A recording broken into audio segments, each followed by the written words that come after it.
할렐루야. 하나님은 저와 여러분을 사랑하십니다. 우리 하나님은 좋으신 하나님이십니다. 전후자를 바라보시면서 주의 이름으로 환영합니다. 주의 이름으로 축복합니다. 참 잘 오셨습니다. 네, 인상이 좋으시네요. 네, 서로 나시고. 고대 그리스 한 성의 히어로 이세라는 왕이 있었대요. 실화고요. 이분이 자기의 왕관을 좀 명품 왕관을 좀 만들어 보리라 이런 소원을 갖고 순금을 구해 가지고 일정 양의 순금을 그 황금을 세공하는 세관공에게 주면서 나를 위한 명품 왕관을 만들어 달라 주문을 했어요. 그런데 그렇게 맡기고 난 뒤부터 밤잠을 이루지를 못하게 되었습니다. 고민에 휩싸였어요. 왜 그런가 하면 세관공이 내가 아주 금 중에 금 순금을 왕관 만들어 줬는데 저 녀석이 저거를 중간에서 일부를 떼먹으면 어떻게 하나. 내가 쉽게 말해서 10kg 줬는데 중간에 9kg만 쓰고 1kg 떼먹으면 어떻게 하냐. 그럼 알 수 있는 방법이 없죠. 요즘은 기술이 발달하니까 금방 알지만은 옛날에는 그거를 알 수 있는 방법이 흔치 않았잖아요.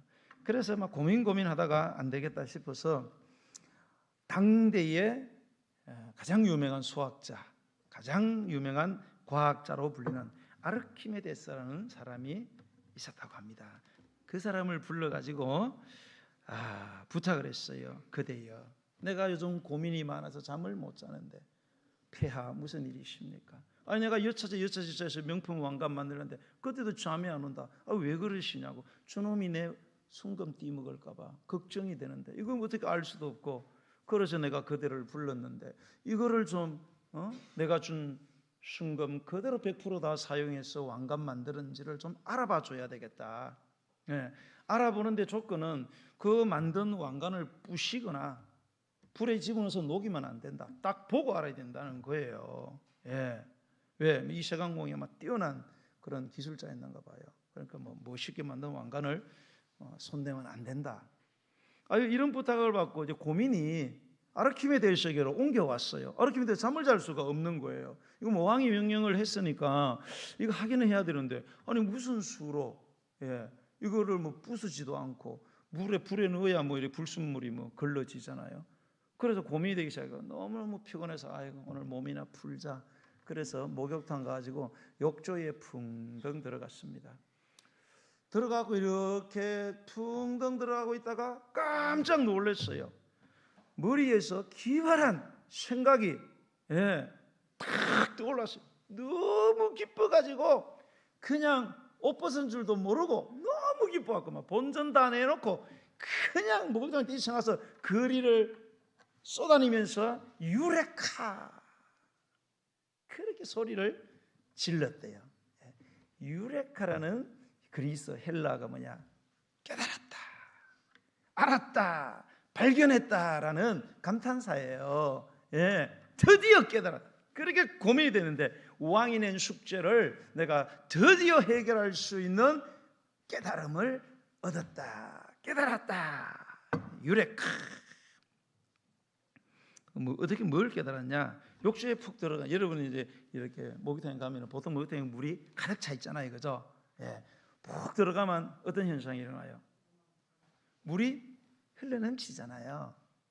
그 흘러넘치는 물을 딱 보는 순간 아르키메데스가 깨달았어요. 내가 들어간 만큼 물이 넘쳐 흐르겠죠. 그 넘쳐 흐른 물을 한 방울도 빼놓지 않고 다 담을 수 있다면 담아가지고 그 양의 비중, 무게를 재면 그 무게하고 내 몸무게하고 어떨까요? 일치하겠죠.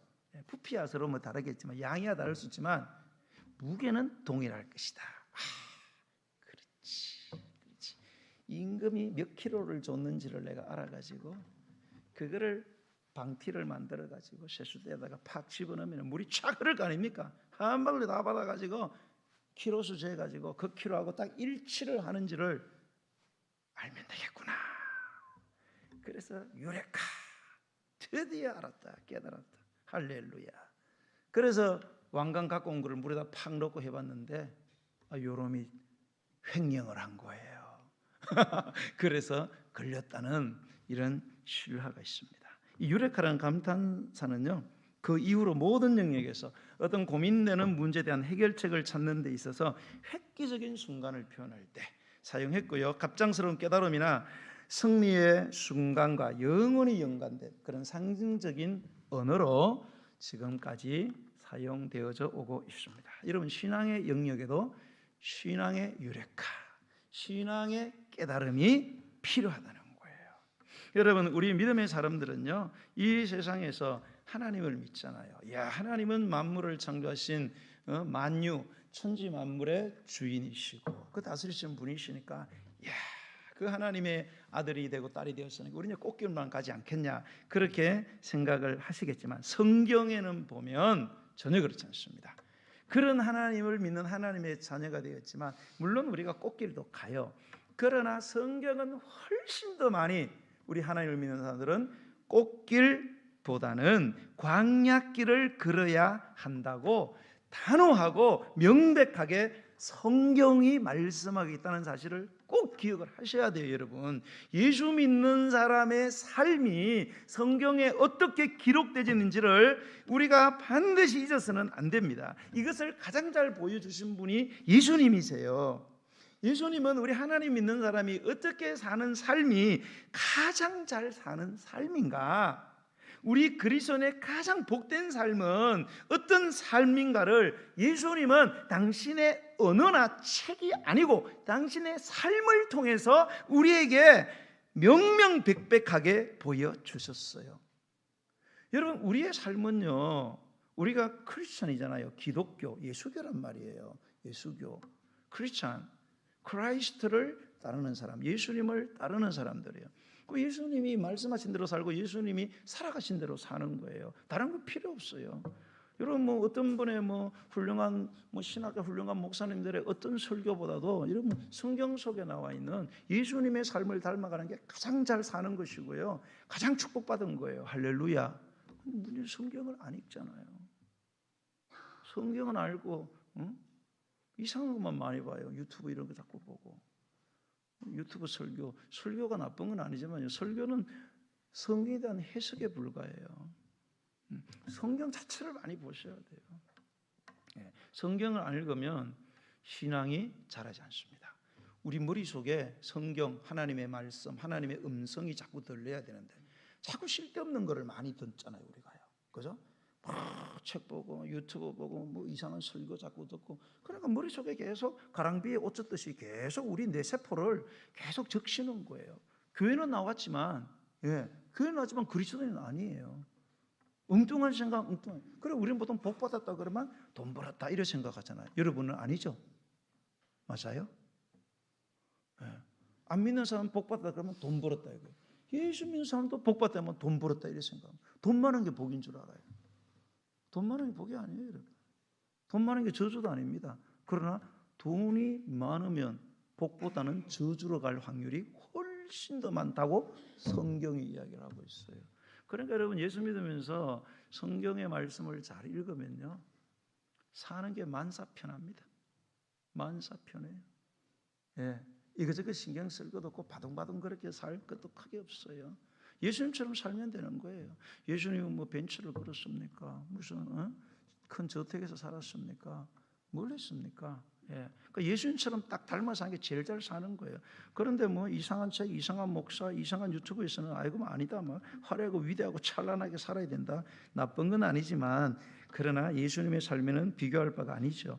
여러분, 예수님과 똑같이 살아가는 것이 우리가 가장 잘 사는 삶이고요, 우리의 삶의 정석이다. 이거를 여러분이 꼭 알고 믿어야 된다는 거예요. 여러분, 예수님은요, 자신의 모든 것을 다 버린 사람들, 12명의 제자 다 버렸습니다. 이 사람들은. 어쩌면은 정말로 하나님의 교회를 세워야 되는 그런 하나님 그런 나라의 비상 시기에 정말로 가정도 내버려두고 직장도 내버리고 인생 전부를 전폭적으로 다 포기하고 따르던 그 당신의 제자들에게 이 사실을 너희들은 나처럼 살아야 된다, 이 사실을 끊임없이 가르치시려고 데리고 다니신 거예요. 그래서 누군가 제자로 올라갈 때 예수님이 하신 말이 뭐예요? 와 보라는 거예요. 와서 내가 사는 걸 봐라 한번. 이게 바로 진짜 살아가는 거다. 그래서 와 보라. 예. 그래. Come and see 이렇게 하는 거예요.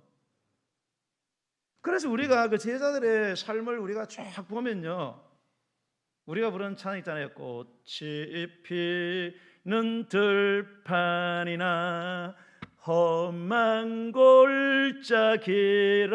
골짜기라도 주가 인도하는 대로 주와 같이 걷겠네. 그리고 꽃이 피는 들판이 나오고 험한 골짜기가 있어요. 우리 예수 믿는 사람들이요, 우리 제자들의 삶을 보면 꽃이 피는 들판을 걸은 것보다는요, 험한 산골짜기를 훨씬 더 많이 그들이 걸어갔다는 것을 우리는 알게 됩니다. 자, 오늘 본문 말씀 속에도 마찬가지예요. 오늘 우리는 본문을 통해서요, 우리의 생애 수레바퀴 속에서 이 고난이라는 불청객을 만나게 됐을 때 우리는 그 고난의 심장부에서 고난당하는 우리에게 우리가 당하는 고난 그 자체보다도 더 중요한 사실이 있다. 우린 고난당하면 늘 고난당하는 그 고난이 문제가 되잖아요. 고난을 겪는 내가 늘 내 관심의 대상. 예. 그런데 오늘 본문은 그것보다 더 중요하게 돼요. 고난 자체, 고난을 당하는 내 자신보다 더 중요한 사실이 있다는 것을 우리에게 말씀해 주고 있는데요, 그거를 꼭 발견하는 여러분 되시기 바랍니다. 자, 오늘 아시다시피 오늘 본문 우리가 읽었잖아요. 읽으면서 여러분 워낙 주의 있게 읽으니까 뭔 내용인지 흔하게 아시겠죠. 주일학교 예배를 하면 제가 이렇게 해서 한번 물어보고 이러는데, 그리고 잘 맞추는 친구들은 제게다가 라면 숨겨놨다가 라면도 주고 애들 그래요. 예, 그래서 애들이 막 제가 설교하면 막 환장하고 그럽니다. 여기다가 막 라면 넣어놓지요. 막 여기다가 애들 좋아하는 뭐 티니핑 뭐 이런 거 막 집어넣고 막 주고 이러지요. 여러 번 됐다가 이렇게 했다가 또 대답 못하시면 그 다음 주 안 나올까봐 제가 안 시키는데, 내용 대충 아시죠? 예수님의 제자들이 풍랑으로 인해서 거대한 파도를 만나게 됩니다. 갈릴리 바다 한복판에서, 그것도 한밤중에 겪게 된 고난에 대한 이야기입니다. 먼저 생각할 것은 이 사건은요, 오병이어의 기적 사건. 오늘 이 말씀 바로 앞에 여러분 성경 보시면 우리 45절부터 읽었잖아요. 44절은 떡을 먹은 남자는 5천 명이었다. 오병이어 기적이죠. 오병이어 기적 바로 뒤에 따라오는 이 말씀을 우리가 주목할 필요가 있어요. 왜냐하면 오늘 이 사건의 마지막 절 52절이죠. 52절을 한번 읽어보겠어요. 시작. 이는 그들이 그 떡대시던 일을 깨닫지 못하고 도리어 그 마음이 둔하여졌음이러라. 이 사건의 마지막 절에 보니까 그냥 원래는 뭐예요? 51절에서 그냥 끝나면 되잖아요. 그죠? 배에 올라 그들이 가시니 바람이 그쳤다. 제 아들은 마음에 심히 놀랐다. 그런데 뒤에다가 하나 더 붙여놨어요. 그들이 그 떡 대시던 일, 여기 오병이어잖아요. 오병이어의 기적의 그 일을 깨닫지 못, 유레카 못했다는 거예요. 깨닫지 못했다라고 결론을 지으면서 이 사건이 앞에 있는 오병이어의 사건과 연관이 되어 있다라는 이야기를 하고 있는 거예요. 그런데 어떤 연관? 앞에 있는 오병이어의 기적을 통해서 뭔가를 깨달아야 된다 이 말이죠.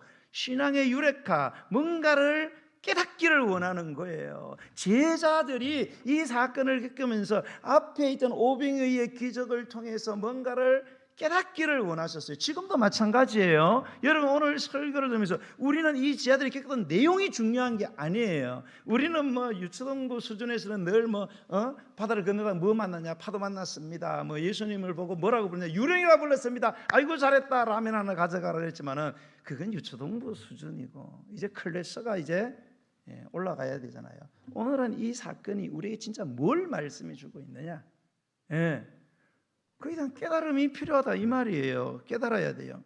그래서 우리 하나님께서는 이 사건이 오병이어와 별개의 사건이 아니라는 사실을 저자 마가를 통해서 오늘 저와 여러분에게 말씀하시는 줄로 아시기 바랍니다. 자, 오늘 먼저 오병이어의 기적이 앞에 베풀어졌는데요. 오병이어의 기적이 베풀어졌을 때의 시간적인 배경을 한번 보겠어요. 그 35절을 보시면요, 오병이의 기적이 행해졌던 그 시간적인 배경이 있어요. 그게 언제예요? 35절 보니까 때가 저물었다. 때가 저물매. 예. 그러니까 정확하게는 때가 막 저물어 가고 있었다. 이제 태양이 서산을 뉘엿뉘엿 넘어가고 있는, 어둠이 드리워져지는, 예, 저녁 때가 됐다 이 말이죠. 밥 먹으라. 그래서 밥 먹이는 게 오병이어 기적이에요. 자, 그런데 이제 그 뒤에 나오는 오늘 우리가 읽은 요 사건, 풍랑 만난 사건의 그러면은 시간적인 배경은 언제냐? 47절에 나와 있어요. 47절은 뭐라고 되어 있어요? 저물매. 앞에는 때가 저물어 가매. 이제 막 저물어 가는 거에 진행이 되고 있어요. 그런데 이 풍랑이 일어난 시간적인 배경은 저물었다 이 말인데, 완전히 우리가 이제 막 해가 넘어가는데 밥을 막 먹는, 밥 먹고 나면 바깥이 어때요? 새카매져서 깜깜해졌잖아요. 그걸 이야기하는 거예요. 그런데 문제는 이제 사람들 5,000명 밥 먹이고 애들하고 뭐 다음 한 15,200명 된다잖아요. 먹이고 나서 예수님은 다른 성경에 보면은 막 사람들이 오병이요, 오병 5개 떡하고 이어 2마리의 물고기 가지고 남자만 5,000명 먹였어요. 막 너무 신기하잖아요. 마술도 아니고. 그래서 사람들이 막 와, 우리의 임금으로 삼자. 그래서 타도하자 로마를 막 임금 삼으라니까 예수님이 제자들에게 야 니들 빨리 바다로 들어가서 배 타고 건너편으로 가라. 나는 지금 여기 막 엉뚱한 행동하는 얘들 지금 내가 좀 단도리를 해야 되겠다. 예, 먼저 가라고 내 따라가겠다고. 그리고 그 한밤중에 바다로 막 집어넣는 거예요. 예. 그래서 제자들은 아마 좀 의아했겠죠. 아유, 꼭 이거를 이 밤중에 바다로 꼭 집어넣어야 되나? 그렇지만 뭐 어떻게 하겠어요? 순종했습니다. 그리고 갔는데 예수님은 무리들을 다 보내고 분명히 성경에 보면 먼저 건너편으로 건너가라. 먼저 가라는 거예요. 내가 곧 따라가겠다는 거 아닙니까? 요분이 따라가지 않고 산으로 가버리네. 산으로. 그 제자들은 막 열심히 노젓고 예수님 뭐 따라오시겠지. 누구 뭐 배 타고 오겠지. 근데 가다가 밤사경은 새벽 3시에서 6시입니다. 가장 어둠이 짙을 때죠. 왜? 요즘에 동이 트니까. 예, 동 트기 전이 가장 어둡잖아요. 가장 어두운 때에 풍랑이 일어나기 시작한 거예요. 막 거대한 태풍이 일어나면서 막 파도가 막 죽음의 공포에 휩싸여 막 소리를 지르고, 이거를 이렇게 뭇해서 우리 예수님이 산에서 이렇게 보고 계시다가 이제 그때서야 가시는 거예요. 그냥 중력을 만드신 하나님, 중력을 없애면서 그냥 바다 위를 터벅터벅 그러니까 제자들이 보고 물귀신이다. 드디어 흑게 보이기 시작하는구나. 이제 우리가 죽을 때가 됐나 보다. 그래서 막 물귀신이다 막 소리 지르는데, 이놈의 자식들, 나다 나. 눈 뜨고 제대로 뜨고 봐라. 그러니까 예수님이세? 딱 예수님이 배우려니까 풍랑이 잔잔해졌어요. 그래서 제 아들을 구원했다는 그런 이야기잖아요. 우리가 이렇게 좀 유식하게 이렇게 뭐 좀 멋있는 말 쓰는 것들이 많이 있어요. 그 중에 하나가 열심보다는 방향이다. 이런 말 들어봤죠, 그죠? 열심도 좋아요. 근데 방향이 잘못되면 그 열심이 나를 죽일 수 있다는 거예요. 차도 열심히 모는 게 중요하죠. 고속도로를 가지고 내가 원하는 쪽으로 가야지. 절벽을 향해서 열심히 차 몰아보세요. 빨리 죽습니다. 멋진 말이죠. 또 멋진 말이 있습니다. 고난보다는 깨달음이다. 그런 말이죠. 이거 누가 한 말이냐? 제가 한 말입니다. 여러분, 고난 있잖아요. 이 고난. 여러분, 고난은요, 하나님이 우리를 성숙시키고요, 하나님이 우리를 훈련시켜서 우리를 쓸만한 것으로 만들어서 우리를 축복하는 하나님의 최상의 선택입니다. 최상의 하나님의 선택한 도구예요. 꼭 기억하세요. 고난은 우리를 괴롭히는 게 아니에요. 내가 예수님 안에 있다면 고난은 절대 우리를 괴롭히는 것으로 오지 않습니다. 물론 현실적으로 육신적으로 괴롭겠죠. 그러나 본질적으로 뿌리적으로 그렇지 않아요. 하나님이 우리를 성숙시켜서 훈련시키고 성숙시켜서 우리를 쓸만한 사람으로 만들어서 우리를 반드시 축복하시는 하나님의 최선의 도구입니다. 그러나 아무리 고난이 하나님이 선택한 축복의 최선의 도구라 할지라도 이 사실을 유레카, 깨닫지를 못한다면 그 고난이 하나님의 의도대로 우리에게 덕이 되는 게 아니고 우리에게 독이 된다는 사실을 반드시 여러분 알아야 합니다.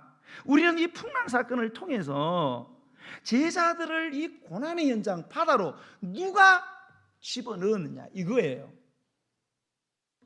누가 제자들을 그 한밤중에, 일반적으로는 해서는 안 되는 일이잖아요. 근데 상식과 지성을 초월해서 한밤중에 그를 바다로 집어넣은 분이 누군가를 발견하는 것은 굉장히 중요한 일입니다. 여러분 45절을 보겠어요. 45절 시작. 예수께서 즉시 제자들을 제쳐가사 자기가 무리를 보내는 동안에 배 타고 앞서 건너편 벳세다로 가게 하셨다. 자, 이 문장의 주어가 뭐예요? 예수님이십니다. 제자들이 아니에요. 예수님이시고 주 동사들도 보면 재촉했다, 배를 타라, 앞서 건너가라 라고 한 주체는 제자들이나 그 어떤 게 아니고 예수님이 그렇게 하셨다는 거예요.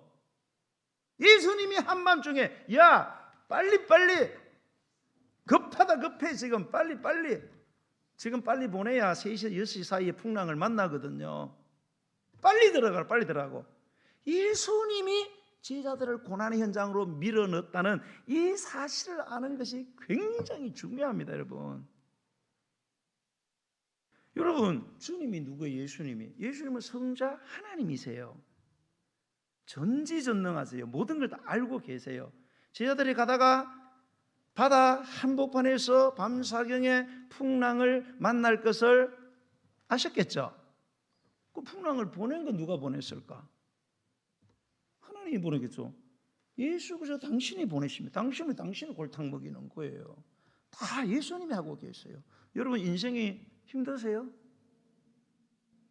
여러분이 실수해서 그래요? 물론 실수한 것도 있죠. 그러나 근본적으로 뿌리적으로는 아니에요.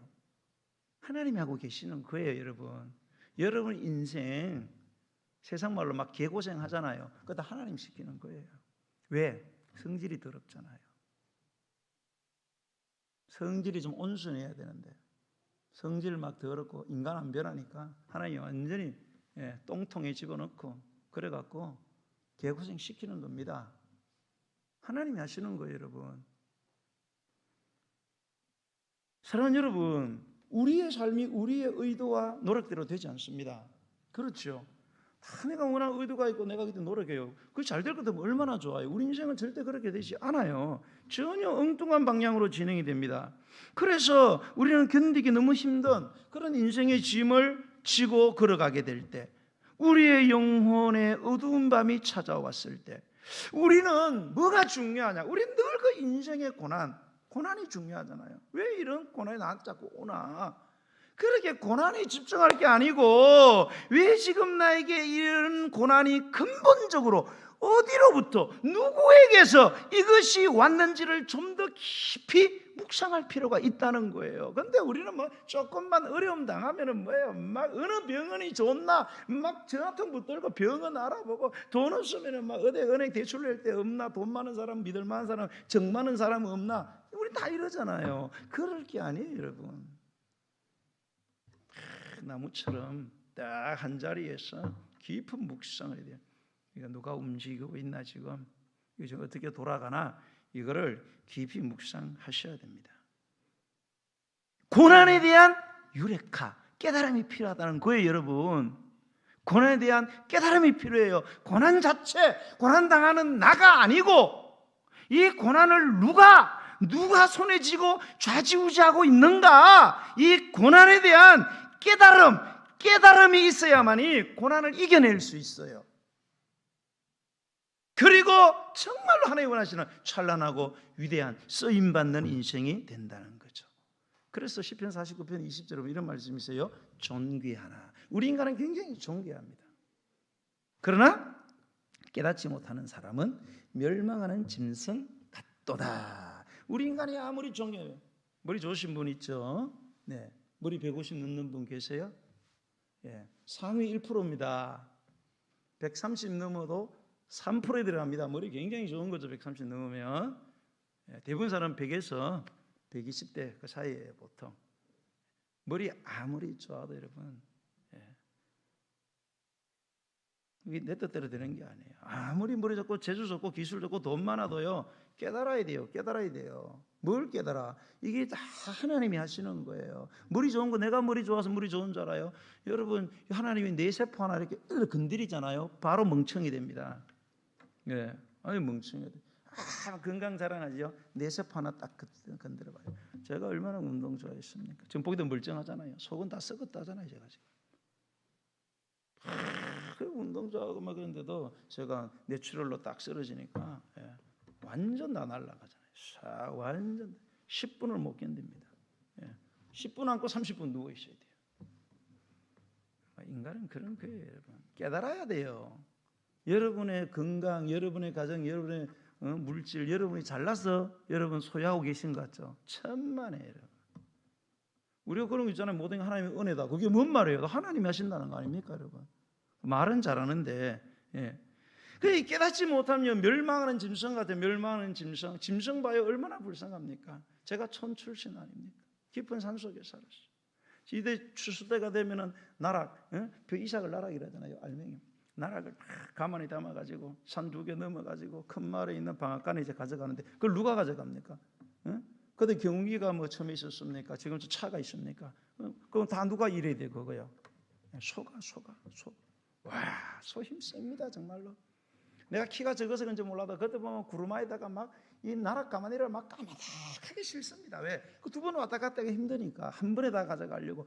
그런데 소가 그거를 끌고 고바위를 그 험한 고갯길을 치고 올라가는 거예요. 와, 힘 좋아요 짐승, 소. 그 힘 좋으면 뭐예요?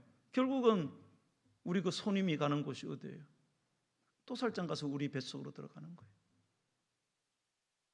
그것도 아니에요. 우리 인간이 아무리 종교도 깨닫지 못하면요, 힘은 힘대로 쓰고 결국은 멸망하고 만다, 이런 뜻입니다, 여러분. 여러분, 그 욥기 1장에 보면요, 욥이 2가지의 고난을 당합니다. 첫 번째 당하는 고난은 뭐예요? 우리 욥이 큰 기업의 회장님이었잖아요. 지금으로 말하면 이재용이다 이 말입니다. 근데 하루아침에 완전 파산이 났어요. 딱 하루 걸렸어요.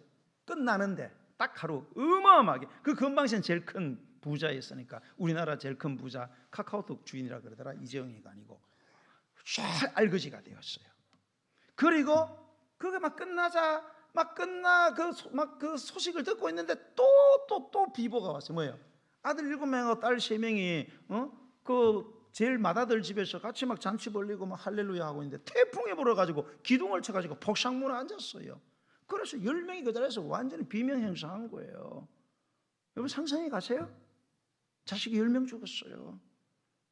손가락 10손가락 하나 자르면 아프잖아요. 10손가락 다 손을 댄 거예요. 정신이 아득하겠죠.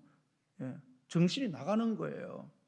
그런데 그때의 심경에서 욥이 한 말을 들어보면 깜짝 놀랍니다. 들어보세요. 욥이 일어나 겉옷을 찢고 머리털을 밀었어요. 얼마나 고통스러워요. 겉옷을 막 따지고 머리털을 다 박박 밀어버렸어요. 그런데 그 다음에 땅에 엎드려 예배했다 이렇게 돼 있어요.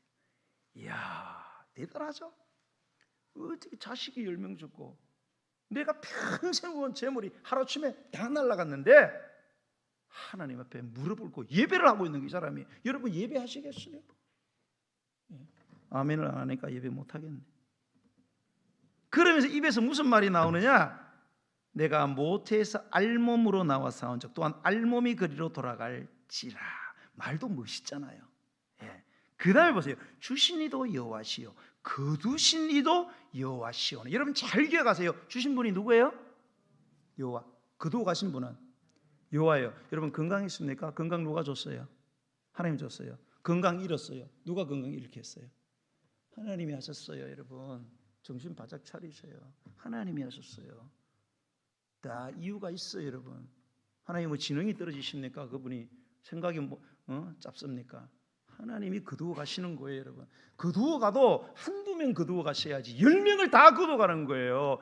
사업체를 한두 군데 무너지게 하지 싹 다 알거지 만들어 버렸어요. 누가? 하나님이 하셨어요, 여러분. 여러분의 인생에 그런 일들을 하나님이 하고 계시는 거예요. 이거를 여러분 꼭 기억을 하셔야 됩니다. 그래서 그 다음 말씀은 여호와 이름이 찬송을 받을지어다 이렇게 이야기합니다. 이 모든 일에 욥이 범죄하지 아니하고 하나님을 향하여 원망하지 아니하니라. 욥이 어떻게 이런 상황에서 누구나 다 원망하고 난리가 나야 되잖아요. 욥은 예배하는 사람이었어요. 왜? 주신 분도 하나님이고 다 하나님이 하신다는 거예요. 자식 주신 거, 자식 데려가는 거 하나님이고 어차피 뭐 내 것도 아니고. 욥기 2장에 가면은 또 고난이 와요. 무슨 고난이냐? 쫄딱 망했지요. 자식 다 죽었지요. 그 다음에 온 고난이 뭐예요? 온몸에 심한 부스럼, 악성 종기가 나서 막 골막하기 시작하는 거예요. 얼마나 가렵고 고통스러운지 도저히 있을 수 없어요. 잿더미에 앉아가지고 막 기아장을 가지고 막 긁어제키고 막 온몸이 피투성이야 되고 나중에 3명의 친구들 왔을 때 형체를 못 알아봤어요. 완전히 괴물처럼 변했습니다. 얼마나 고통스러워요. 그래도 여러분 남는 게 부부라는 말이 있잖아요, 그죠? 옆에 있던 이 여자가 또 하는 말이 걸작이야. 당신 그래도 하나님 계속 믿겠냐 이거예요. 하나님 욕하고 뒤져라. 더 이상 하나님 믿을 필요가 없어요. 재산 빼앗아가 재산은 거두고 간 건 좋다. 자식들까지 한 명도 아니고 한 명은 살려놔야 될 거 아니에요. 10명 다 죽여버리고 거기까지다가 이제 건강까지 쳐버렸어요. 그러니까 도저히 옆에 있는 여자가 참을 수 없어서 하나님 욕하고 죽는 게 안 낫겠나. 자살해라, 자살해.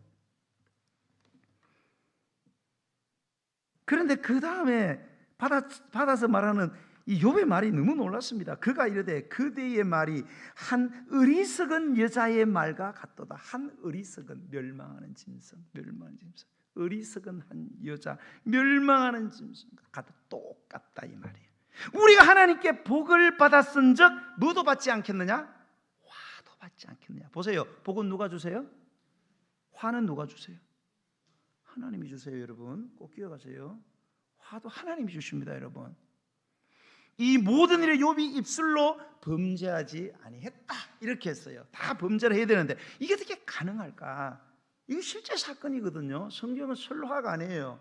소설이 아닙니다, 여러분. 실제 사건이에요. 이게 어떻게 가능할까? 여러분, 욥기서의 주제는 욥의 고난과 인내가 아니에요, 여러분.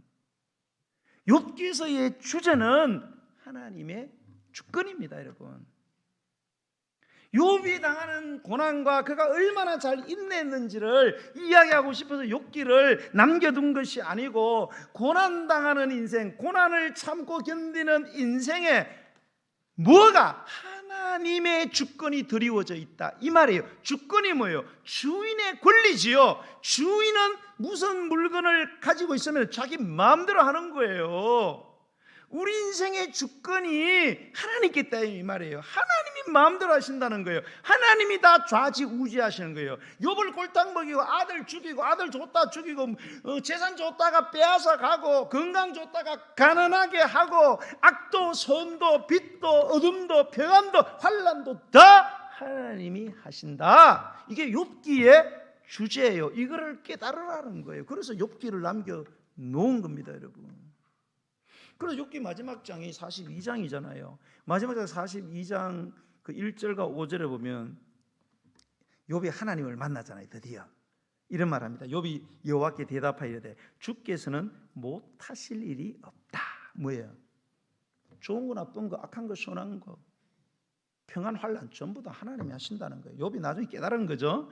무슨 계획이든지 못 이루실 것이 없는 줄 아오니 무지한 말로 이치를 가리는 자가 누구이니까 자기지요. 나는 깨닫지 못한 일이 뭐예요? 하나님의 주권입니다. 스스로 알 수도 없고 헤아리기 어려운 일 하나님의 주권이죠. 이거를 내가 아무것도 모르고 입으로 이야기했다는 거예요. 내가 말하게 사오니 주는 들으시고 내가 주께 묻게 사오니 주여 내게 알게 하옵소서. 내가 주께 대하여 귀로 듣기만 하여 사오나 이제는 눈으로 주를 배움나이다.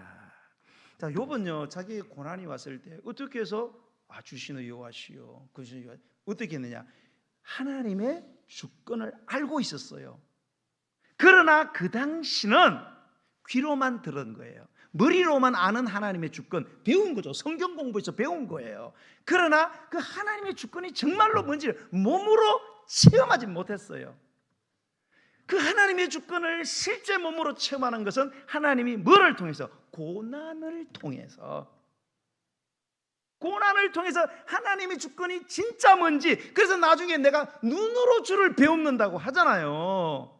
하나님의 주권을 눈으로 보듯이 확실하게 이제 내가 깨달았습니다. 그래서 욥이 처음에는 머리로 알던 걸 가지고 하나님을 찬양하고 그랬죠. 그러나 3장 들어가면서부터 욥은 하나님께 엄청난 원망을 합니다. 차라리 하나님 죽여버리라고, 나 자살해버리겠다고. 지금 어느 그렇게 했어요. 도저히 못 살리다고. 이대로는 뭐 중간에 좀 멋있는 말도 했어요. 하기는 뭐 나의 가는 길을 뭐 주께서 아시나니 뭐 이런 멋있는 말도 중간중간에 했지만은 거의 대부분 하나님 원망합니다. 근데 나중에 하나님 딱 만나니까 세상 만사가 다 하나님의 주권 안에 있는 거. 왜 바다의 물이 경계를 넘어서 육지를 덮지 않을까? 저렇게 거대한 물들이. 동물들을 보니까 어떤 동물들은 알을 산에서 놓고 어떤 동물들은 모래에서 알을 놓고, 이거 도대체 누구 하냐 이거예요. 응? 왜 짐승들은 밤이 되면은 밖으로 나오고 사람은 집으로 들어가고, 낮이 되면 사람은 밖으로 나오고 짐승은 산으로 들어가는 거예요. 그러니까 우리가 사는 거잖아요. 낮에도 인간 나오고 낮에도 짐승이 나오면 우린 다 잡아먹히잖아요. 이런 것들을 보면서 이거 도대체 누가 하냐 이거예요. 누가 해요, 여러분? 지금 왜 호랑이가 안 나타나요? 지금 없어서? 아니에요. 하나님이 낮에 나오도록 만들었으면 벌써 여러분 여러 명 함에 먹혔어요. 하나님이 하세요. 그거를 고난을 당하면서 주님을 만나서 듣고 난 뒤에 깨달았어요. 내 고난이 하나님의 주권 안에 있는 걸 모르고 요놈의 방정맞은 입을 가지고 별소리를 다 했구나. 주님, 내가 회개합니다. 제 가운데서 회개합니다. 그는 하나님의 주권을 머리로는 알았지만 장구한 세월의 이 고난을 통해서 드디어 하나님의 주권을 확실하게 눈으로 보는 것처럼 깨닫는 사람이 되었다는 거죠. 그래서 그걸 이겨낸 거예요. 이겨낸 이유가 그 사람이 뭐 결심이 강하고 그래서 이겨낸 게 아니에요. 하나님의 주권을 믿었기 때문에 이거를 견뎌냈다는 거죠. 여러분, 창세기 1장 1절이 뭐라고 시작된다고요? 태초에 하나님이 천지를 창조했다. 멋있잖아요. 다 외우죠. 창세기 누가 지었어요? 모세가 지었어요. 창세기가 글을 썼다 이거죠. 창세기를 써갖고 누구한테 읽혀주려고 쓴 거예요. 그 창세기 독자가 누구예요? 최초 독자 누구예요? 광야를 지나는 이스라엘 백성들이에요.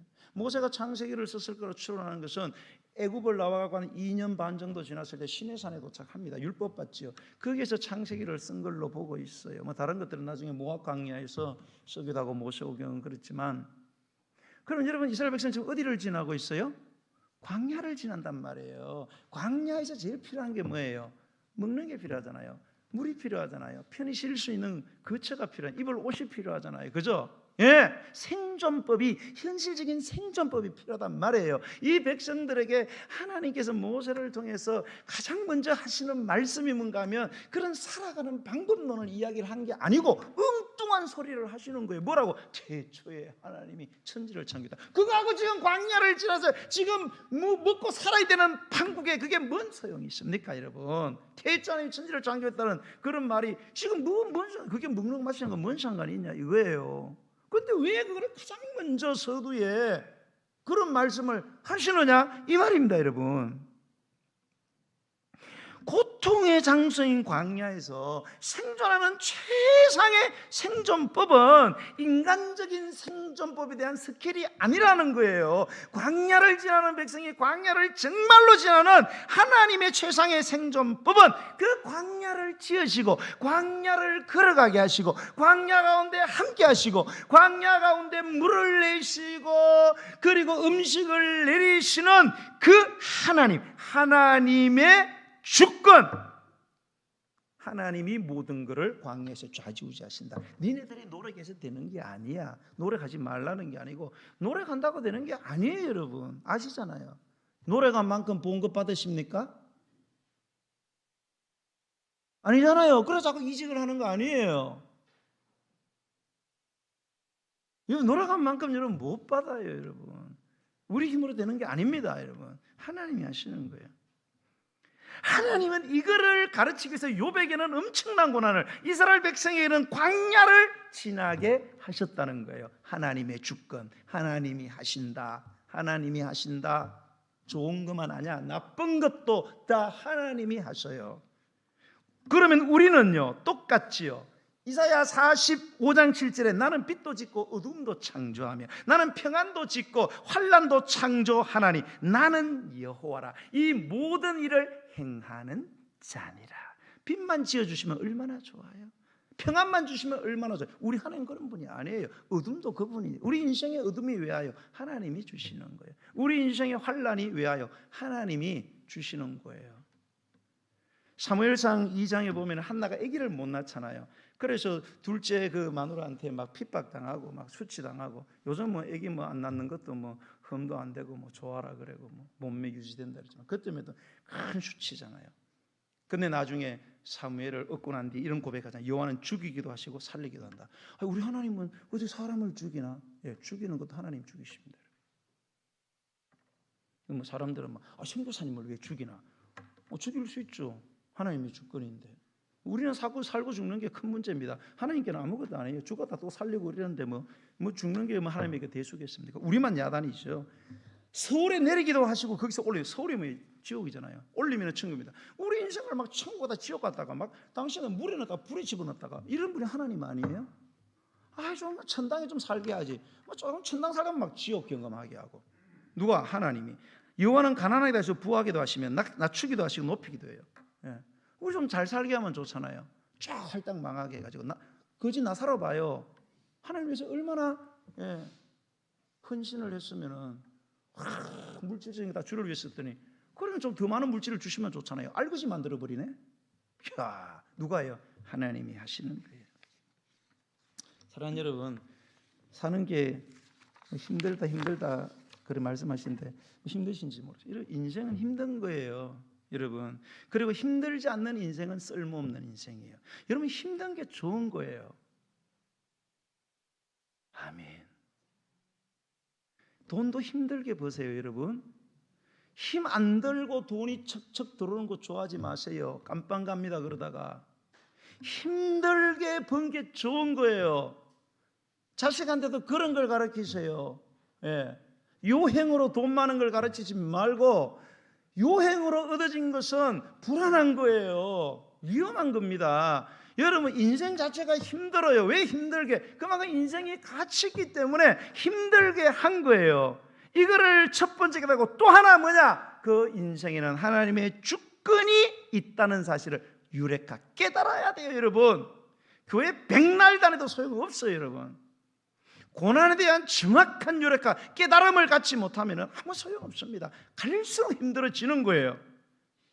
그 하나님의 주권, 그 하나님. 근데 그 하나님이 어떤 하나님이에요? 선하신 하나님이잖아요. 끊임없이 우리를 사랑하시는 하나님, 전능하신 하나님이잖아요. 원하시면 모든 것을 이루시는 하나님, 그 성품의 하나님, 그 능력의 하나님의 주권을 믿으면 다 정리됩니다.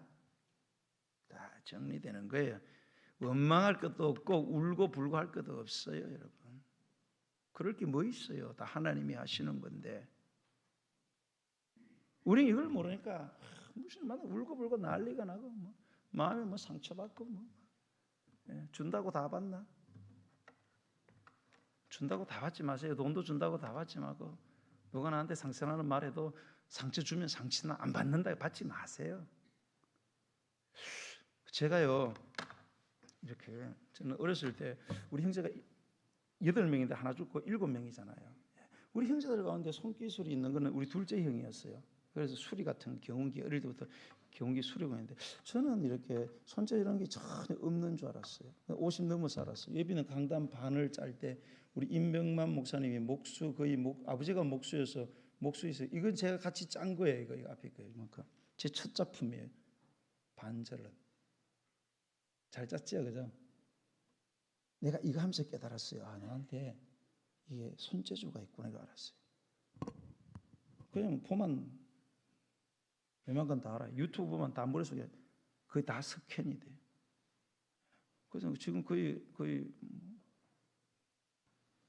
연장이 중요하더라고요. 연장도 비싼 거 미제 일제를 사고 싶은데 하도 비싸서 못 사고 국산 샀는데 국산 사니까 오차가 생겨 0.1, 0.5 이렇게 계속 손으로 맞춰야 돼요. 그래야만 틈이 안 생기고. 근데 이게 소문이 제가 이게 손재주 좋다는 소문이 별내까지 났나 봐요. 별내에서 이 건설 회사는 회장님이 저하고 연락이 돼서 자기 집에 런닝머신이 막 큰 게 있는데 이거를 좀 처분을 해달라가 이제 됐어요. 그래 갔더니 막 산속에 거대한 3층 건물을 짓고 3층에 그 넓은 공간이 막 런닝머신인데 내 태어나서 그렇게 큰 건 처음 봤어요. 10년 전에 600만 원 주고 샀대요. 10년 전에 600만 원. 와. 우리 여러분 다 한 손으로 다 듭니다. 런닝머신으로 집에 있는 것들은. 뭐 헬스장에 있는 거 두 손 들으면 들립니다. 이건 꼼짝도 안 해요. 와. 이거를 가져가라는 거예요. 그래서 내가 미리 듣고 연장을 챙겨갔죠. 제가 연장을 챙겨갔는데 바깥에 껴는 순식간에 뜯었습니다. 회장님이 깜짝 놀라더라고요. 기술이 좋네요. 그냥 합니다. 안에를 딱 있는데 안에 가면 너무 복잡. 그렇게 복잡한 거 처음 봐요. 런닝머신이 왜 이렇게 복잡해요? 손이 안 들어가 꺼내야 되는데 이 기계로 짜맞췄는지 그리고 제가 간 연장들이 조금 오차들이 생겨서 이게 안 맞아. 너무 힘들어. 이거 분해하는데 3시간 반 걸렸어요. 분해하는데. 분해만 3시간 반. 모타가 50kg예요. 모타 한 개가. 세멘트 한 포가 몇 킬로예요? 40kg예요. 여자분들 들지 마세요. 허리 나갑니다. 모타 하나가 50kg예요. 와, 완전히 다부하고 뼈대만 한 150kg 나가는 것 같아요. 그런데 그 회장님하고 그 사모님이 연세가 한 70대니까 나를 도와주지를 못해. 마음으로만 아이고 도와드리는데 어이구 어르신 그러지 말아라고. 허리 나간다고 큰일 난다고. 그래도 그분이 또 재밌는 얘기 하더라고. 나를 여보더니 교회 다니시네. 어떻게 하시니까 관상이 교회 다니는 사람이래. 이야, 난 그런 말 많이 들었어요. 나는 저 춘천에 그 닭갈비 먹으러 갔을 때요.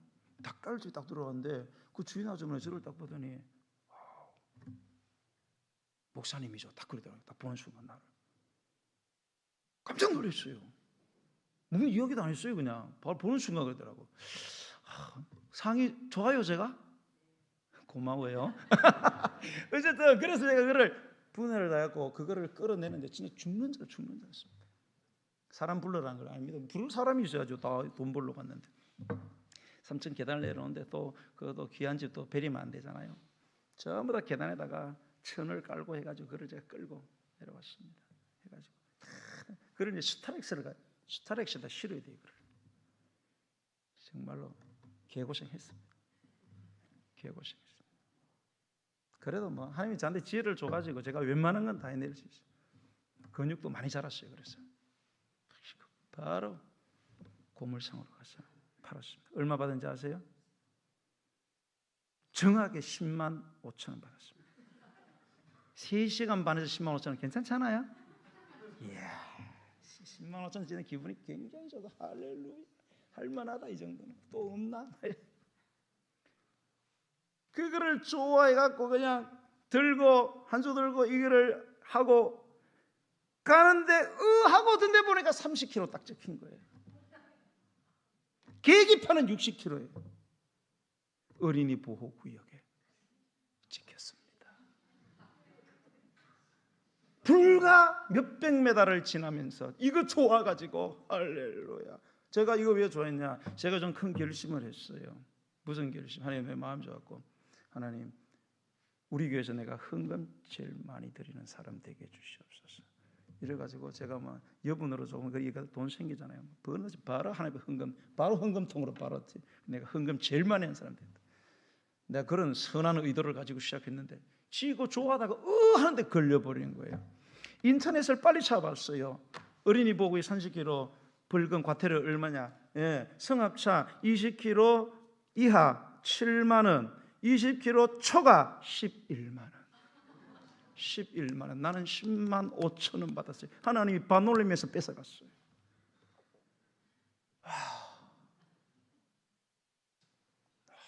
속상한 거예요. 진짜 하나님보다 이럴 수가 있냐? 5천 원 남기고 10만 원 빼앗아 가든지 7만 원짜리 걸리게 되지 11만 원이 뭐냐? 10만 5천 원 죽으라고 흘이 나가는 줄 알고 죽으라고 했는데 너무 마음이 상하고 힘이 쫙 빠지는 거예요. 근데 하나님이 그러시더라고요. 아이고 영아, 뭐 그가이 그러냐? 나라가 많이 힘든가 보지. 그렇게 생각하고, 그리고 너 봐라, 너 성질이 맨날 그래가지고 힘든 일 있으면 속상해하고, 인격이 그게 뭐냐? 목사가 이런 일도 하고 웃고, 그런 인격도 좀 배워야지. 그래서 내가 11만 원짜리 떼간다. 그러니까 너무 신경 쓰지 말고 털어버리고 마음이 편한 거예요. 그 제가 지금 활짝 웃잖아요. 우리 집 사람이 이 사실을 몰라요.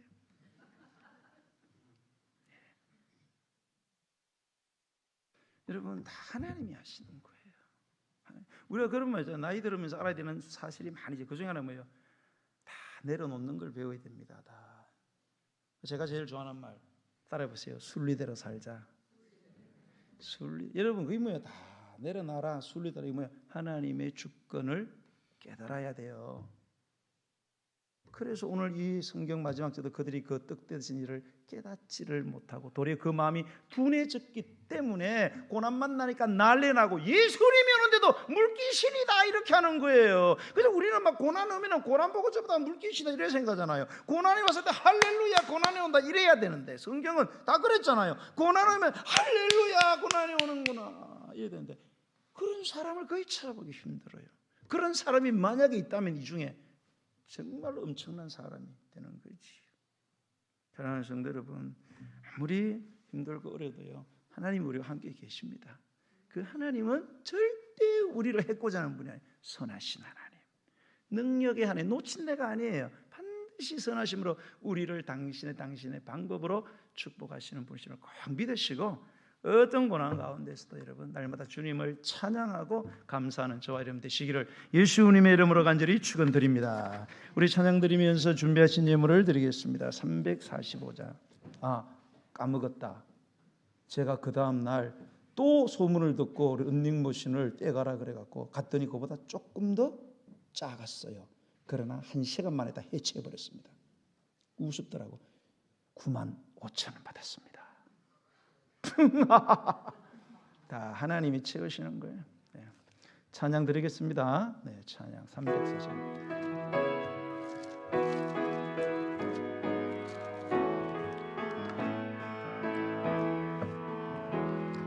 캄캄한 밤 사나운 바람 불 때 만경창파 망망한 바다에 외로운 배 한 척에 떠나가네.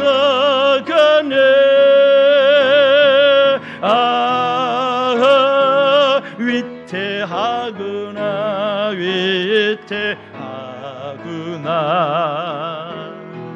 비바람이 무섭게 몰아치고 그 성남물 큰 파도 일대에 저 뱃사공 어쩔 줄 몰라네.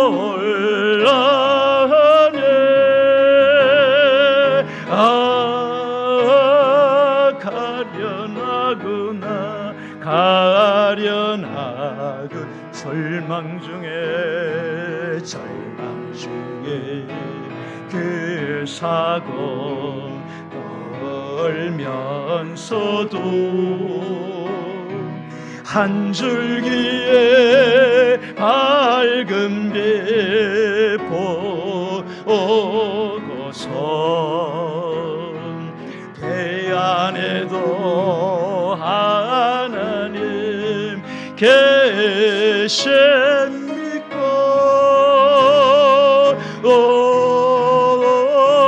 기도 올린다 기도 올린다 아버지여 아버지는 이 죄인 구원보사 성남풍랑 잔잔케 하시고 이 불쌍한 인생을 살리소서.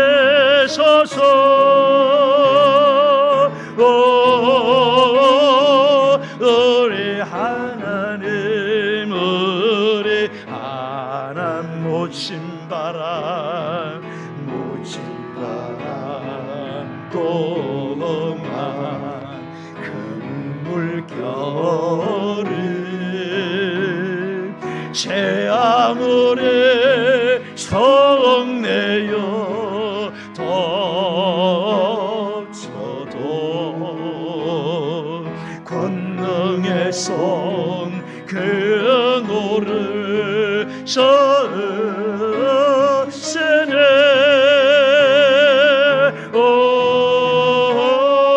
잔잔한 바다 잔잔한 바다.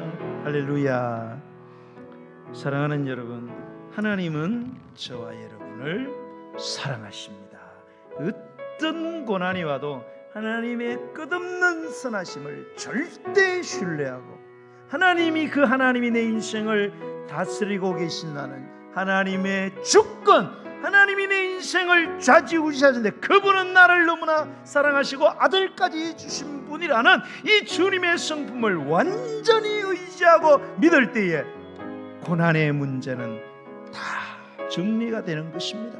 오늘 이 시간 하나님의 주권에 대한 믿음을 주시옵소서. 그 하나님, 선하신 하나님, 나를 사랑하신 하나님, 이 하나님의 성품과 능력에 대한 절대 믿음, 하나님의 주권에 대한 절대 믿음을 주셔서 하나님이여 고난을 바라는 우리의 태도가 변화되게 하시고 내 인생이 정말로 고난의 심장부에서도 주님을 온전히 찬양하고 감사하는 성경 속에 하나님께서 임받고 축복받은 인물처럼 나도 그 중에 한 사람이 되는 그런 삶의 현실이 내게 주어지게 해 주시옵소서. 우리가 언제까지 고난 때문에 좌지우지되고 그 고난이나 원망불평하는 그런 인생이 아니라 정말로 고난 한복판에서도 하나님을 찬양하고 감사하는 그런 멋진 그릇의 삶을 살아갈 수 있게 해달라고 우리 주의 이름 부르고 기도하겠습니다. 주여.